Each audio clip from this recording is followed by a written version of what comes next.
Hasten to add that Mrs. Marciano is the mother of the former heavyweight champion of the world, Rocky Marciano. So here they are. Welcome, welcome.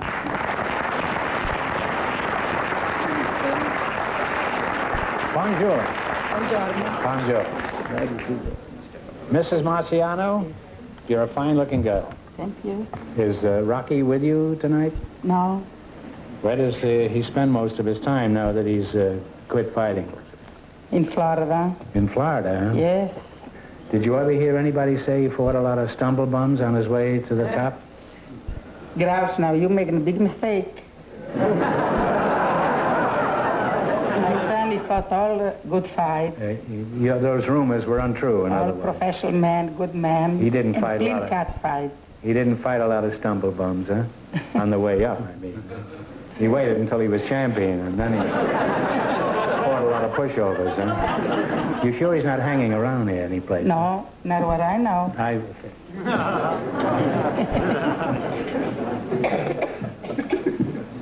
Can't take any chances at my age, you know. Now, your name is Dr. James Whitcomb Riley, is that right? No, it's Dr. James Whitcomb Brower. Brower, huh? Yes, it rhymes with B-R-O-W-E-R. Why do you have that G-H in there? To make it difficult for quizmasters? Yes. Is that what you intended to do here tonight? Yes. Oh, I see. Now, how many times did you fight Marciano? I'm sorry to say I never even met him. Where do you come from, Doc? I'm Old Vernon, Jennings County, Indiana. I'm a Hoosier. You're a Hoosier? Yes. Did you go to college in Indiana? No, I went to college in California. My parents moved there when I was 12 years of age, and I lived there till I was 21 and graduated from college and married my first wife, the daughter of the president. The president of the college? Yes. Well, that's a good way of getting good marks, isn't it? When did you graduate? In 1891. Oh. You graduated in 1891? Yes, sir. Oh, boy. How old were you when you graduated? 3? Make a guess. Well, let's see now. 1891, that was 70 years ago. 70 years. How old are you, Doc? Well, guess at that. I'd say 72. Thank you, thank you. Nobody ever graduated at the age he did from college. How old? 53. Am I close?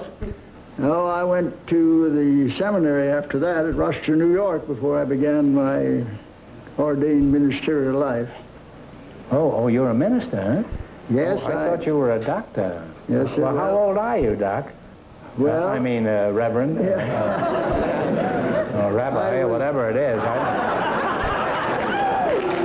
Padre. It's quite evident, Groucho, that you are not acquainted with preachers.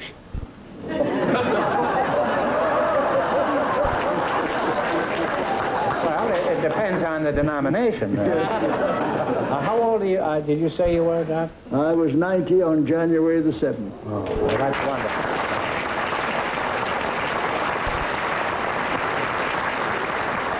I want to shake hands with a man who's even older than I am. How about the ladies, Doc? Are you a gay bachelor, or are you in the trap? Well, I'm in the trap. How old is Mrs. Brower? Well, Ms. Brower is 69. She's 21 years younger than I am. Well, you're a cradle snatcher, aren't you? You married a kid 20 years younger than you were. Yes, I'd rather smell perfume than liniment.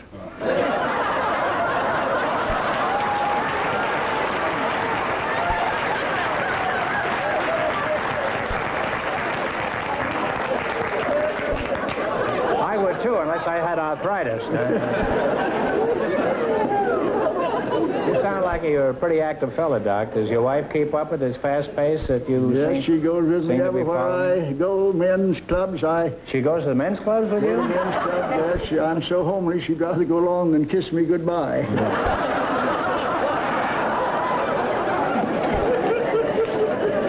Doc, I want to ask you a question. Have you ever had a transfusion from Milton Berle? What kind of a minister are you? Methodist? I've been preaching the gospel of Christ for 70 years, and I'm a Baptist preacher and the past president of the American Baptist Convention. The largest honor that any Baptist preacher can get in this country. That's wonderful.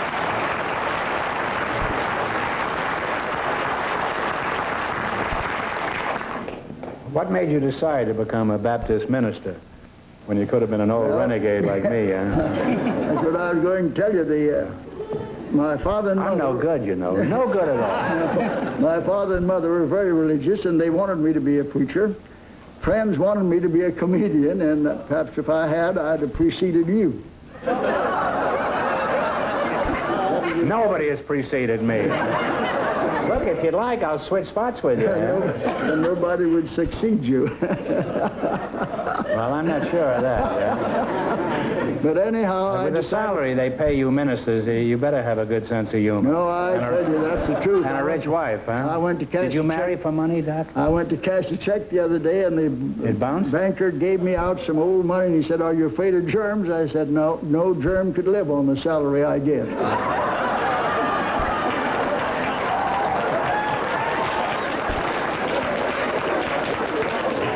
You know, I never knew that they cracked jokes like that in the Baptist church. No, I thought it was all hellfire and brimstone.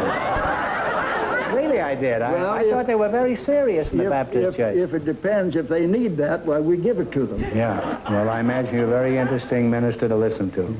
And are you still preaching? Yes, Well, I'd like to come to hear you sometime. Preaching twice every Sunday and delivered 147 addresses between Sundays last year. Oh, well, could you deliver one to my address? I mean, where do you do this?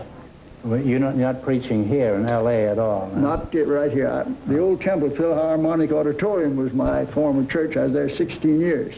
And that's why I got so well acquainted with all the movie people. I married Doug Fairbanks and Mary Pickford 40 years ago. And I'm sorry to say, but I buried Will Rogers when he was killed. He and I used to have humorous debates for the sake of charity. He's an old friend of mine, too. Yes, well, he's a great I taught him how to play the guitar, you know. Yes, I did, really. And do you utilize your sense of humor in your preaching? Yes, sir. Yes, I do. In what way? Well, do you start off with, like, saying, a funny thing happened to me on my way to the church? No, I could do that, too. For instance, now I went up to San Francisco to a banquet. And I was getting dressed in my room when a knock came on the door, and I said, "Come in."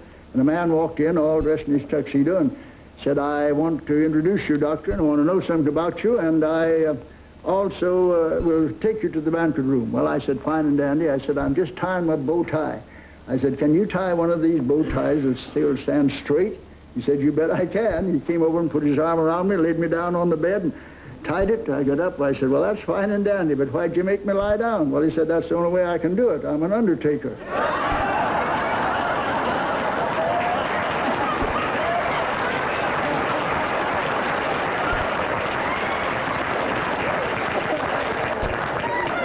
Well, that's certainly a holier-than-thou attitude.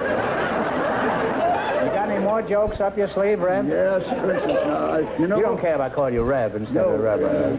Groucho, you know people enjoy jokes told on yourself. Yeah, that's right. They're getting so sensitive, I can't tell a joke on the Jews, I can't tell a joke on the colored people, I can't hardly tell a joke on an Irishman. Yeah. This is true, you know, if you tell jokes about Italians or Frenchmen, every group now, it goes even further than that. If you tell a joke about a dentist, or a plumber, or a carpenter, or anybody at all. Everybody so I tell them on myself. Yeah, that's good. You say, well, I can't tell a joke about an Irishman on myself. But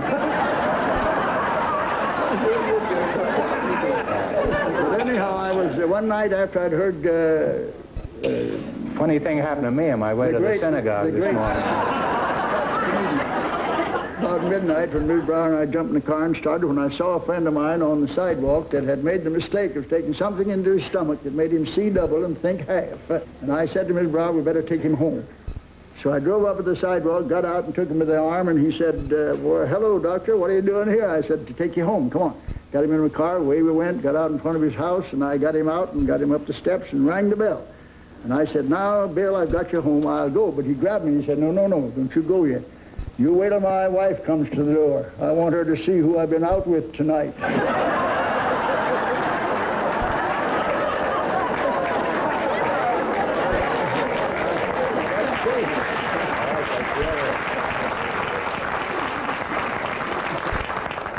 The Baptist Church is going to get a lot of converts here tonight. Going to be a lot of water spilled around there. Doc, we ought to go into business together. You give the jokes and sermons, and I'll take up the collection. And and we split 50-50. I'll keep the cash and give you the buttons. Let me tell you one more, though. I wish you would, huh? An old man who had heart trouble was home, and he bought a Irish sweepstakes ticket. And he won $50,000, but his wife and daughter were afraid to tell him, afraid he'd drop dead. So they called up the Episcopal clergyman to come, an old man, friend, to come and tell him. So he came, and they talked a few moments pleasantly, and finally he said, "John, didn't you buy a ticket for the sweepstakes?" He said, "Yes, I did." He said, "Now, supposing you should win $50,000, what would you do with it?" And the old man said, "I tell you, if I win $50,000, I'll give half of it to you." And the preacher dropped dead.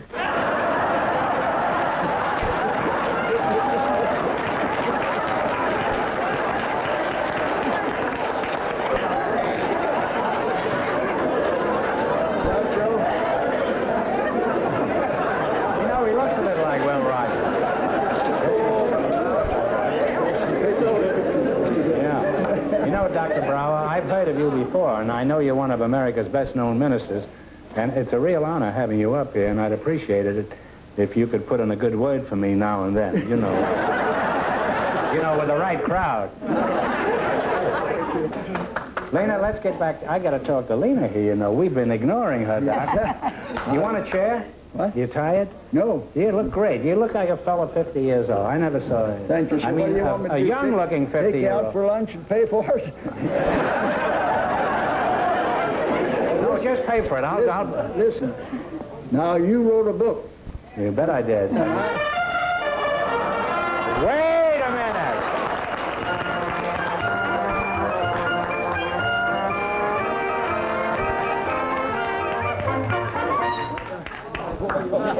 You get $50 for saying the secret word. That's good.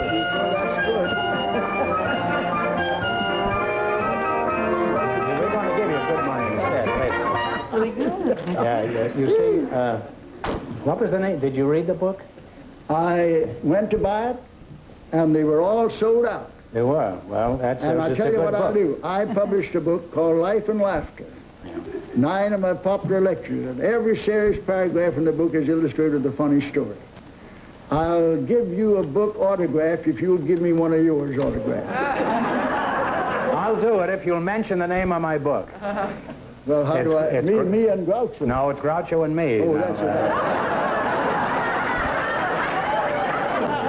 it. Lena, let's get back to you now. By the way, how much do you weigh when you weigh? Well, I usually weigh 190. Mm-hmm. Is that why they call you Lena? Yes. Well, tell us about Rocky in the early days. What was he like as a baby? Was he a big child? Well, he was a big child, yes. What did he weigh at the ringside? 11 pounds. 11 pounds? Yes. Ringside, huh? Yes. That's a big baby, huh? Big baby. When he was born, he probably slapped the doctor, didn't he? Well, was he a good boy? Did he behave? Does he mind you when he was a baby? He was good, but there was time when he didn't mind me. Huh? There was time when he didn't mind me, and I spanked him. Yeah? You Yes. slug him? Huh? Sure. Yeah. Spanked Rocky Marciano, the champion of the world, huh? I'm sure you're very proud of Rocky, Lena. Yes, very proud. I've been teasing you about him, but I'm aware of the fact that he has a great record. I know. Not only as a fighter, but as a nice guy, too. Yes. Now, were all his fights fixed? No, not one fixed. No? It's just a good fight. Well, it's a tough fight, Mom, but you Yes. won. And when you see that broken-down son of yours, give him my regards, huh? I will. And tell him he's lucky. His path has never crossed mine. Oh, let's play You Bet Your Life. Mr. Fenneman, would you bring out the question box, please? Groucho, I prefer to...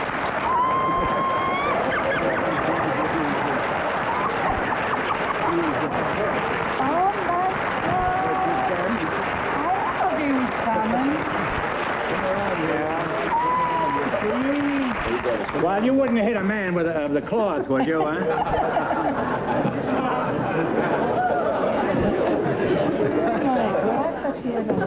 What are you doing here? I thought you were in Florida or out of town. I came up to pick up my mom.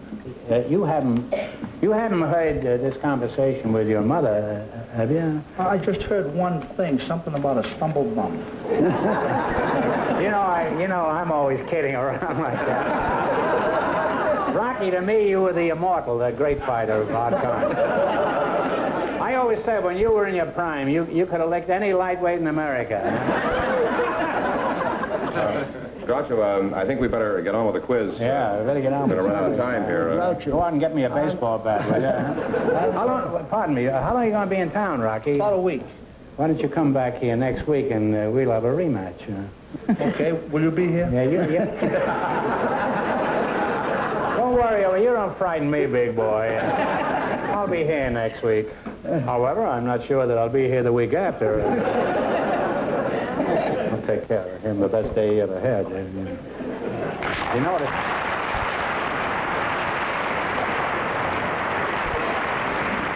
Have you and Mrs. Marciano agreed on a category between you? No, because I'm going to allow some serviceman here to come down and get the money, if he can, out of this quiz. Well, don't you like money? No, I don't need to. With $50, I can get home on that. Oh, oh, wait a minute. Wait a minute. I see. You may have to stay. Is there a serviceman out there who's on the lam? I mean, AWOL? Groucho, it looks like this may take a little time, so why don't we use the time for a message from... How do you do? My name is Groucho Marx. Let me, Groucho. What is your... I'm Barry Hollis. You Barry Hollis? Right. Well, this is the Reverend Brower. You take and my place now. You'll have to be a good man. This is Mrs. Marciano. How do you do? Take a poke at him, Mom. Huh?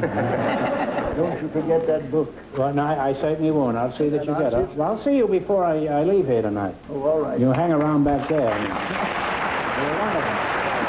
Go over there. That's the kind of man that make religion worthwhile. Georgia, what do we do about a category for these people? Did you select a category? What was it? I'm supposed to. Sports and games. Yes. Well, you know how to play the game, huh? Do you know how to Yes, play? I do. So you want to take the first one? You have 4. Let the lady take the first one, huh? The $100 ones are a little easier You know, than you got to get 200. 500 in order to get a chance at the big right. money. And I know Rocky needs his money desperately, yeah? For $100, in what game would you use knights and bishops?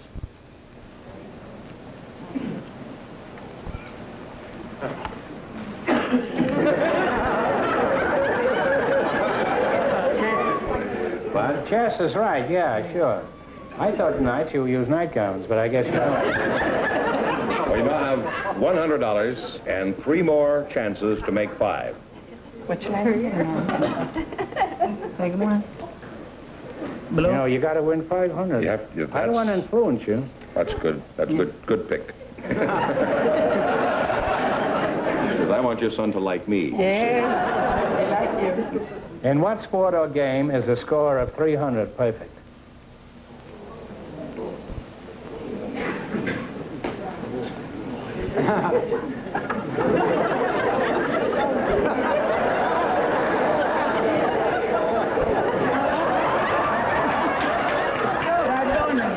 What? They're going to wind up married, these fellas. Rocky is going to have a new father. What branch of the service are you in? Air Force. Air Force, huh? Well, you say you do plenty of flying right here. What was the answer, by the way? Bowling. I thought 300 was pinochle and spades. Like bowling. Bowling, yeah. Yes. Yeah, like bowling green. All right, now you got All right. 300. You need 5. You have 2 more chances to make a total of 5. You have 300 now. Got to try Get another. another blue. All right? This will do it if you get it right. Yeah, Have we hope. 500. You play pinochle, Mrs. Marciano? No, Pedro? no, just bingo. Bingo. In football, how many points are awarded for a safety? Here they go again.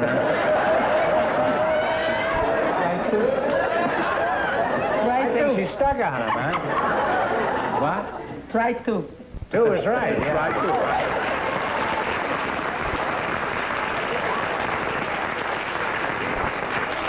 two. 2 points for a safety? I thought a safety only had 1 point. I mean, if you're wearing diapers.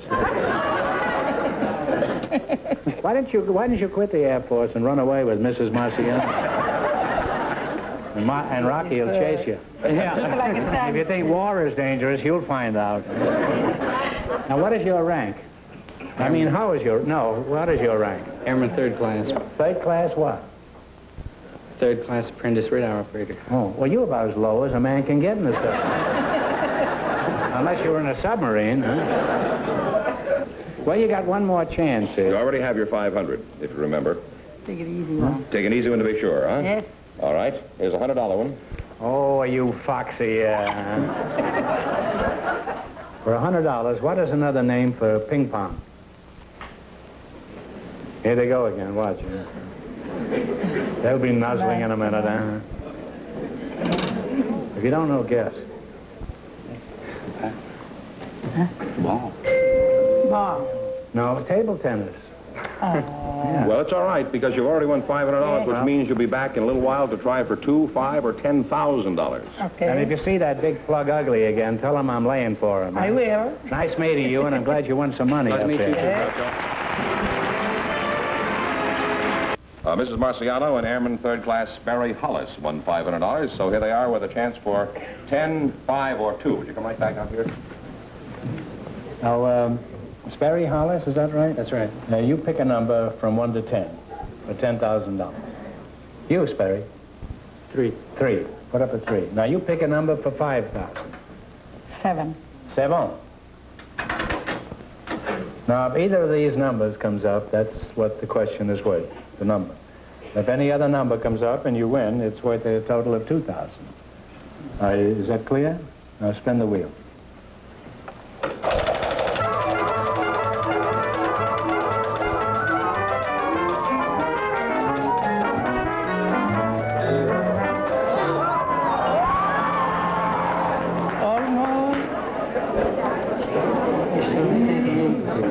Here it is, for a total of $2,000.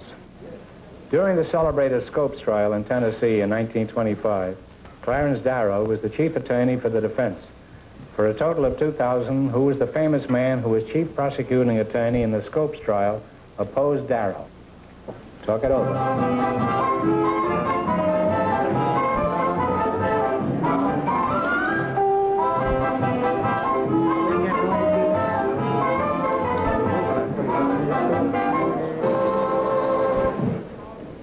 What's the answer? We haven't got no idea. Well, it's William Jennings Bryan, who ran 3 times for president. I'm sorry you missed it, but you still have, how much did you wind up with? 600? Well, that's not too bad. A night's work, huh? Congratulations, and thanks for being with us. Yes. And tell that big love what I think. Arrivederci. Arrivederci.